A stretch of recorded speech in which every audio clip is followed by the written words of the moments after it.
তোমরা আগের চ্যাপ্টারে নদী সম্পর্কে জেনেছ। নদী সম্পর্কে দুটো বিষয় তোমরা জানলে। এক হলো নিত্যবহ নদী, আরেক হলো অনিত্যবহ নদী।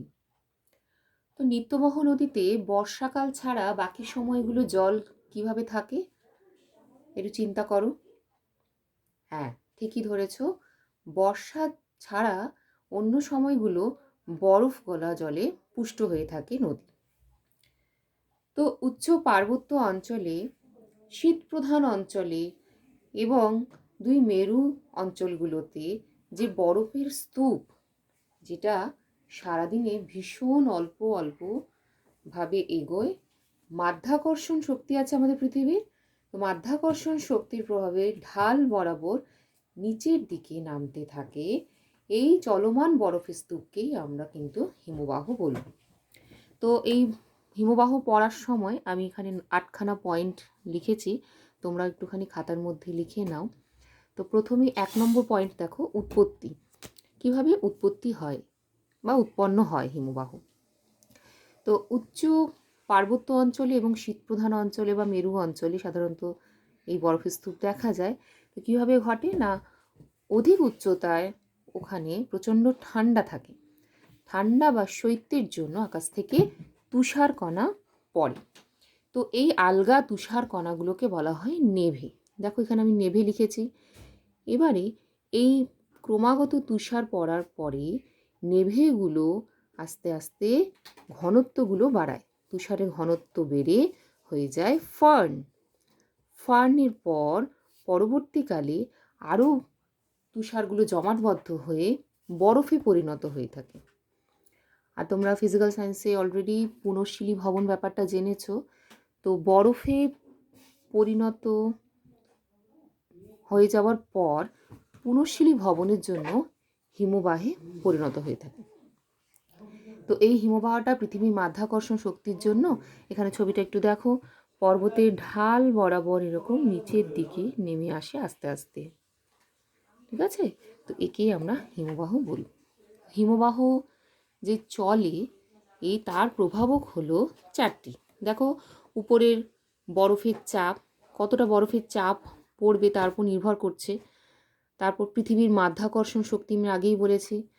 তারপর ওপরে বরফের চাপেই নিচের স্তরে বরফের গলন হয় বা গলে যায়। এবার গলে যাওয়ার ফলে বরফ নমনীয় হয়, আর নমনীয় ভাব হওয়ার জন্য হিমবাহগুলো আস্তে আস্তে ঢাল বরাবর নামতে থাকে। 3 নম্বর পয়েন্ট দেখো, গতিশীলতা। সারাদিন হিমবাহ কতটা পথ চলে।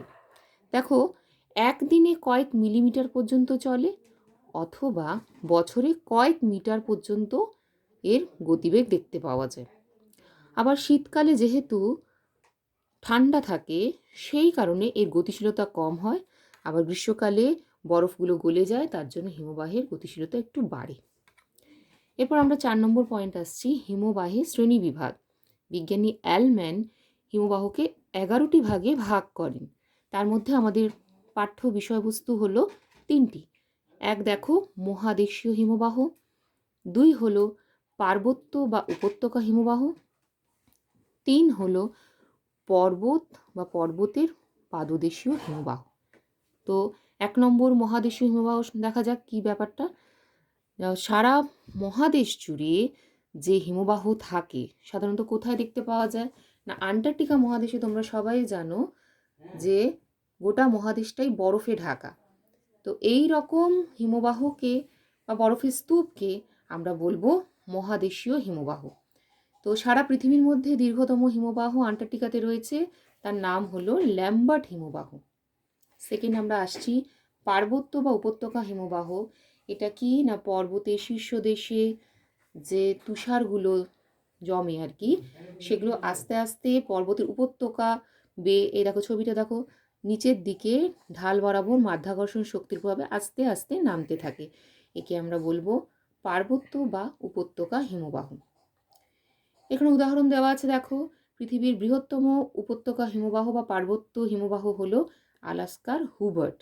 পরীক্ষায় শর্ট কোয়েশ্চেন এগুলো ভীষণ আসে, তো তোমরা প্রত্যেকে একটু নোট করে নাও খাতার মধ্যে। 3 নম্বর দেখো, পর্বত পাদদেশীয় হিমবাহ। পর্বতের এই ঢাল বরাবর নামার পরে পর্বতের তলদেশে বা পাদদেশীয় অংশে এই হিমবাহটা আসে, মানে এসে জমা হয়। তো এটাকে আমরা বলবো পর্বত পাদদেশীয় হিমবাহ। পৃথিবীর মধ্যে সবথেকে বৃহত্তম পর্বত পাদদেশীয় হিমবাহ হলো আলাস্কার ম্যালাস্পিনা। এছাড়া আরও যে শর্ট কোয়েশ্চেনের জন্য ইম্পর্টেন্ট সেটা হলো পৃথিবীর মধ্যে দ্রুততম হিমবাহ হলো গ্রিনল্যান্ডের জ্যাকবসন, এটা একটু মনে রাখবে। আচ্ছা, ভারতের মধ্যে বৃহত্তম হিমবাহ হলো কারাকোরাম পর্বতে সিয়াচেন।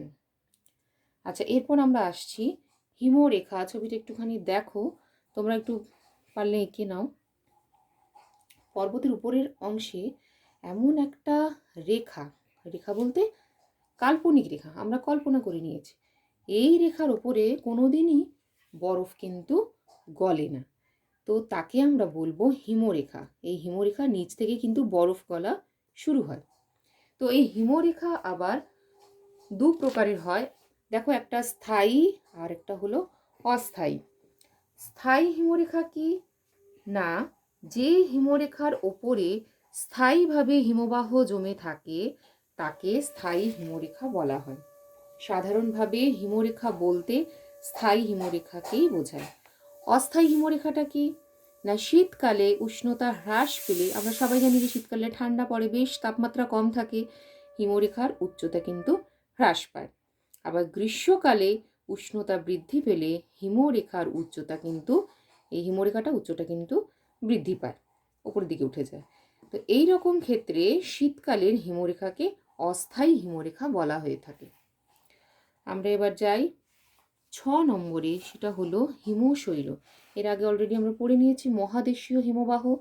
মহাদেশীয় হিমবাহের একটা পার্ট যাকে বলি, কোনো কারণে ভেঙে গেলে সেটা সমুদ্রের ওপরে ভাসতে থাকে, তো একে আমরা বলবো হিমশৈল।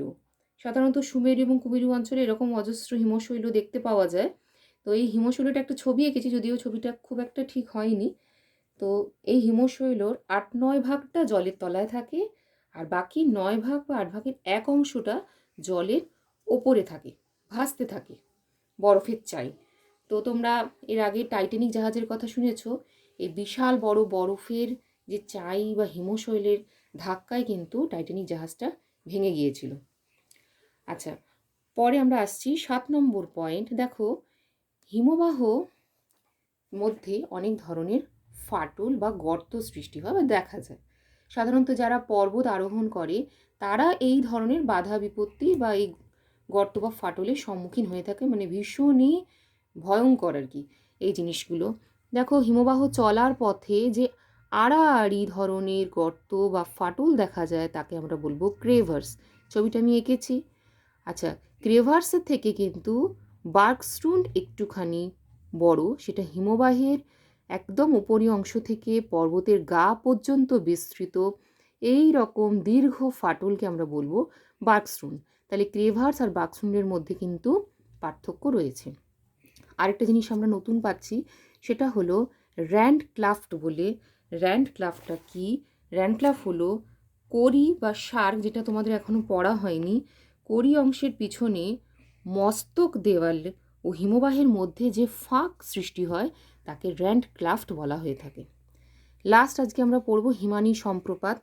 হিমানী সম্প্রপাতটা কি না, কোনো কারণে পার্বত্য অঞ্চলে উঁচু অংশে ভূমিকম্প হলে বা কোনো জায়গায় চাপ যদি হয় আর কি, তো সেই জায়গার বিশাল আকৃতি বরফের স্তূপ ওপর থেকে নিচের দিকে নেমে আসে, যাকে আমরা বলবো হিমানী সম্প্রপাত। আর প্রচণ্ড ধ্বংস হয়ে থাকে এই হিমানী সম্প্রপাতের ফলে।